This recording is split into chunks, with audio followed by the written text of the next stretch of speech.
Faut-il sauver les entreprises touchées pendant la crise du coronavirus? Donc, bonjour à tous et bienvenue pour cette vidéo où on va traiter un peu ce sujet. Donc, c'est pas du tout un sujet de dissertation ou quoi que ce soit, c'est juste une petite vidéo d'actualité pour mettre en lien les éléments du cours d'ESH avec un peu d'actualité. Voilà, donc il y aura peut-être des éléments intéressants pour vous que vous pourrez grappiller et utiliser dans vos copies par exemple, parce que comme vous le savez, c'est ultra important de mettre de l'actualité dans les copies avec des faits précis et pourquoi pas essayer de le relier avec des auteurs, c'est ce qu'on va essayer de faire. Donc la première chose, c'est comment on sauve.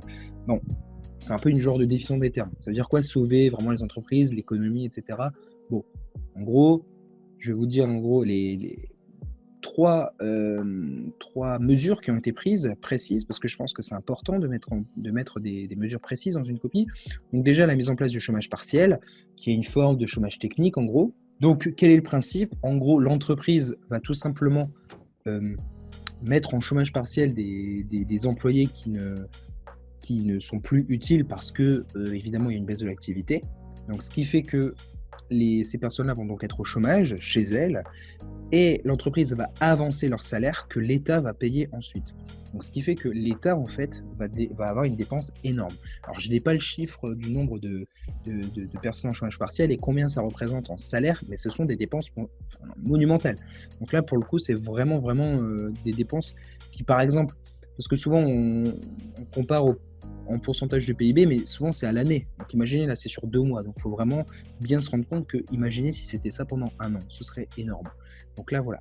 Ensuite, on a le fonds de solidarité, donc 1 500 euros. Donc là, c'est pour des petites entreprises qui ont une baisse de chiffre d'affaires. Donc de petites entreprises des entreprises de moins de 10 salariés. Ensuite, on a les prêts de trésorerie garantis par l'État. Donc là, c'est moins des dépenses directement, mais c'est plus quelque chose qui rassure les banques. Voilà, hein, c'est sûr que quand tu as l'État qui est garant, bah, tu acceptes de faire les prêts. Donc là, c'est un peu une nationalisation des banques, quelque part. On peut voir une certaine nationalisation des banques dans le sens où l'État demande aussi aux banques de mettre des taux qui soient bas. Alors, c'est quoi les prêts de trésorerie pour faire simple? En gros, les entreprises ont beaucoup de difficultés de trésorerie. La trésorerie, c'est ultra important dans une entreprise parce que c'est ce qui est la liquidité. En gros, c'est le compte en banque. Donc, quand tu as besoin d'acheter des choses, tu utilises la trésorerie. Alors que par exemple, bah, évidemment, peut-être que l'entreprise a des actions, peut-être, il faut le temps de les revendre, etc. C'est pas liquide. La liquidité, c'est voilà, c'est la trésorerie. Donc la trésorerie, c'est ultra important. Donc ce qui fait que euh, pour éviter que les entreprises n'aient plus de trésorerie et donc ne puissent plus acheter des choses de base, on fait un prêt qui est garanti par l'État parce que les banques, dans cette situation d'incertitude, ne veulent pas forcément prêter. Donc voilà, pour faire simple. Ensuite, on a le report des loyers, des impôts. Donc là, bon, il y a plein de choses. Enfin, il y a plein de mesures. Donc là, c'est pas une mesure précise, c'est pour ça que j'ai dit qu'il y en avait 3. Là, en gros, voilà, ça va être soit un report, soit aussi une annulation ou une diminution. Ça dépend de plein de choses. Mais en tout cas, ce qui est sûr, c'est que c'est du coup, cette mesure est donc bien contracyclique. Même s'il y a un report et qu'on va dire qu'il faut payer plus tard, c'est quand même contracyclique dans le sens où du coup l'État reçoit moins de revenus aujourd'hui.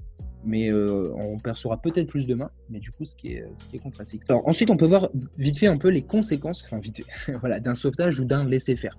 Donc avant de dire si c'est bien ou pas bien, juste les conséquences. Alors un sauvetage c'est quoi? C'est on va mettre en place des politiques de relance, des politiques exceptionnelles budgétaires de relance. Donc qui vont en gros permettre de relancer l'économie. Donc c'est ce qui s'est passé dans la plupart des pays européens, enfin dans tous les pays européens d'ailleurs. Le réflexe a été keynésien, mais très vite, et voilà, il y a un consensus sur ça au niveau des gouvernements. Donc c'est un sauvetage. Ce qui n'était pas évident lors des anciennes crises, où les doctrines un peu plus néoclassiques, où il faut laisser faire en cas de crise, prévalaient. Donc là, il y a vraiment eu un changement au niveau de ça, dans la gestion des crises. Bon, les conséquences d'un sauvetage, donc c'est quoi? C'est on maintient en vie les entreprises en leur donnant des aides qu'on a vues juste avant, mais ce qui augmente énormément le déficit. Or, le théorème d'équivalence ricardienne nous montre que, la conclusion, hein, je vais faire simple, l'augmentation de la dette publique aujourd'hui sera payée par les impôts futurs. Donc, ce qui fait que tout ce qu'on dépense aujourd'hui, hein, il y a d'ailleurs une phrase qui dit: «L'État c'est l'État qui paye». Bah, non, pas vraiment en fait, c'est un peu nous, parce que toute cette augmentation de la dette, publique, aujourd'hui sera payée par les impôts plus tard. Donc c'est ça qui est un voilà, qu'il faut mais on pourrait d'ailleurs aussi dire qu'un laisser-faire va baisser le PIB et en fait il y a beaucoup de revenus de l'État qui dépendent du PIB, comme la TVA et cetera. Donc on pourrait même dire que même avec ça, on aurait quand même, une augmentation du déficit. Pour un sauvetage des entreprises, quels sont les arguments? Donc l'argument, c'est de dire: on veut éviter un maximum de faillites d'entreprises et donc de chômage. Imaginez 2 secondes la situation dans laquelle enfin, la plupart des gens sont confinés, donc la plupart des gens ne peuvent pas consommer et dans cette situation d'incertitude, même tout l'argent qu'ils ont, ils veulent pas dépenser. Je veux dire, aujourd'hui, il y a très peu de monde qui veut dépenser. Donc imaginez une entreprise dans quelle difficulté elle est aujourd'hui. Voilà. Si on ne l'aide pas, juste le coronavirus, le fait qu'on doive rester chez nous, c'est obligatoire de sauver les entreprises pour maintenir l'activité. Voilà, les conséquences de la crise sont extraordinaires et donc en fait, il faut se dire que les entreprises iront mieux demain qu'aujourd'hui. Il faut donc les soutenir pour favoriser une reprise rapide. Ici, il y a aussi un peu un débat entre petites entreprises ou grandes entreprises. Est-ce qu'on va privilégier les petites entreprises et donc avoir des arguments du type destruction créatrice, c'est-à-dire que les anciennes entreprises, que les grandes entreprises bureaucratiques ne sont pas efficaces et donc il faut les laisser faire faillite pour laisser la place à des petites entreprises beaucoup plus productives, qui innovent. Et l'argument contre, ce serait de dire que les grandes entreprises ont généré des économies d'échelle, qu'elles sont beaucoup plus productives et donc qu'aujourd'hui les circonstances actuelles font que géographiquement le confinement fait que c'est normal qu'elles soient en difficulté. Elles ont généré des économies d'échelle qui leur permettent de faire de meilleurs profits, et elles sont beaucoup plus productives, donc il faut les sauver pour leur permettre d'utiliser leur avantage après le confinement. Donc voilà, donc ça c'est après pour un sauvetage d'entreprise, donc c'est une vision keynésienne plus globale qui est partagée par les gouvernements. Donc là par exemple, pareil, hein, je ne l'ai pas dit avant, mais augmentation du RSA de 150 €. Donc pareil, dans une vision keynésienne avec une propension marginale à consommer plus élevée, les moins riches du coup vont pour consommer plus. C'est vrai qu'aujourd'hui, quelqu'un qui est au RSA, bah, à la limite, c'est peut-être la seule personne qui va pouvoir consommer l'argent supplémentaire. Aujourd'hui, quelqu'un qui gagne un peu d'argent, bon, il est chez lui, il a pas beaucoup de dépenses. Bon là, je suis vraiment dans l'économie concrète, voilà, mais celui qui est au RSA, oui, il va acheter peut-être des choses sur internet. Les problèmes du sauvetage des entreprises, parce que tout n'est pas rose. En fait, bon, c'est ce qu'on a vu avant, mais l'État n'a pas des moyens infinis. On va finir par payer les déficits publics d'aujourd'hui. Donc théorème d'équivalence ricardienne. Donc ce qui fait que quand on dit que l'État paye, c'est pas vraiment, c'est nous en fait. C'est nous qui paierons. Tout le monde. Et je le rappelle, l'État, ça doit représenter le peuple. L'État a un budget et c'est les personnes qui travaillent qui le payent. Donc voilà. Ensuite, l'État maintient des entreprises qui étaient déjà en difficulté avant la crise. Donc ça, c'est vrai. Enfin, ça c'est vrai. Ça peut être le cas. Et c'est évidemment le cas pour certaines entreprises. Il y a certaines entreprises qui étaient déjà en difficulté et qui bénéficient de ces aides. Comment arriver à savoir si une entreprise est en difficulté à cause du coronavirus ou parce que son produit n'est pas bon, ou parce que son business model n'est pas bon, ou parce que la demande n'a aucun intérêt pour son produit? On ne sait pas. C'est vraiment difficile à savoir. Il n'y a aucun vrai indicateur qui nous permet de le voir. Donc l'utilisation du processus de destruction créatrice de Schumpeter, donc les entreprises qui ont le plus de mal, donc les entreprises vieillissantes, devraient être remplacées par des entreprises innovatrices, jeunes. Et voilà. Et donc de ce point de vue-là, bah, aujourd'hui, ce n'est pas le cas. Parce que aujourd'hui, on pourrait dire quoi? On pourrait dire le coronavirus nous montre que les entreprises qui ont un peu plus d'avenir, qui peuvent répondre à tout ça et s'adapter, en fait, c'est les entreprises du digital.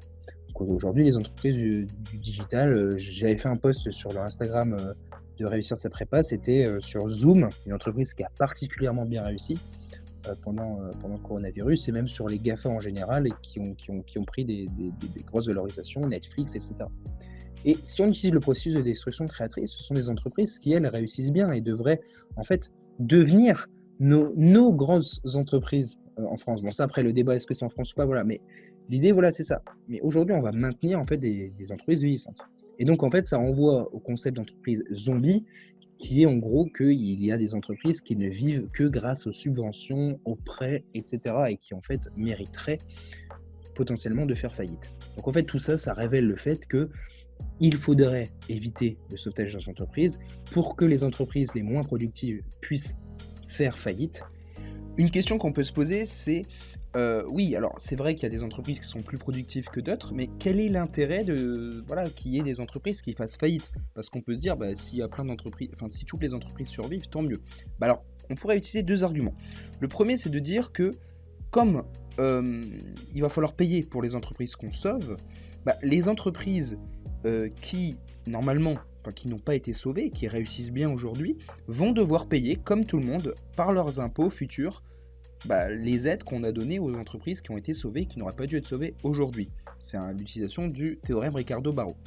Parce que les entreprises payent des impôts au même titre que tout le monde, en fait, enfin, tous les acteurs économiques. Donc, les entreprises, qu'elles soient aujourd'hui sauvées ou non, paieront des impôts futurs, et donc paieront pour les entreprises sauvées aujourd'hui. Le deuxième argument, ce serait un argument à la Schumpeter, qui montre que dans un cycle économique, il y a une période de crise dans laquelle les entreprises qui sont vieillissantes font faillite, et en fait ce qui a pour effet de baisser le taux d'intérêt.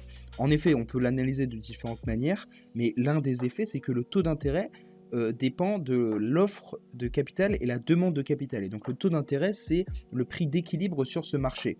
Or, normalement, comme les grandes entreprises les entreprises vieillissantes font faillite, la demande de capital devrait baisser. Et donc le prix du capital, qui est le taux d'intérêt, devrait baisser. Donc on devrait avoir une baisse du taux d'intérêt. Or, la baisse du taux d'intérêt n'est pas effective.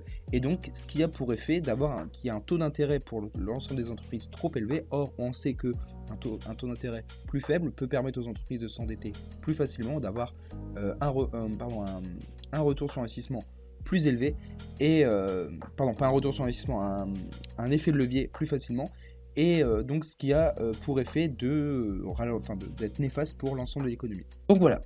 Donc c'est tout pour cette vidéo. N'hésitez pas à vous inscrire au mail de la semaine dans lequel j'essaie un peu de vous donner plein d'éléments, conseils de la semaine, la vidéo, voilà, plein de choses.